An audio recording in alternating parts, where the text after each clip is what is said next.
Subscribe करें Faisal Javed TV को और प्रेस करें इस बेल आइकन को ताकि आपको मिल सके हमारा लेटेस्ट वीडियो सबसे पहले। अस्सलाम वालेकुम। फैसल जावेद की जो शौक से वीडियो देखते हैं, उन्होंने काफ़ी सवाल किया ना कि वो कौन सी दवाई है, तो मैं अपने क्या बोलते हैं अजीज़ दोस्तों को ये पैगाम देना चाहती हूँ। ट्राइफल दवाई है और ये देखें इस शाशे के अंदर आती है, ठीक है ना। 250 तक की आपको मार्केट में मिलेगी और जहाँ से दाना मिलता है ना वहाँ से मिलेगी, मेडिकल वाली दवाई नहीं है। आप इसको खिलाने का तरीका भी समझें। हाँ, अपना ये जो है ना, देखिए परिंदों को जो है ना रात को इनके पानी निकाल दें, ठीक है, रात का पानी निकाल दें, उल्टी कर दें और सुबह जो है ना कटोरी में पानी दें, चुटकी भर इनको डाल दें पानी के अंदर और 3 दिन इस तरीके से करना है।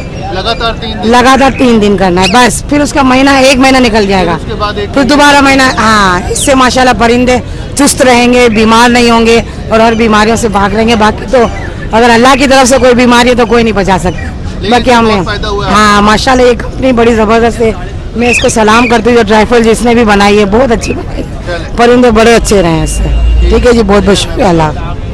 तो ये वो दवाई है जो काफ़ी लोगों ने हमसे पूछा उस वीडियो में, तो आंटी ने दिखा भी दिया और आपको बता भी दिया इसको इस्तेमाल कैसे करना है।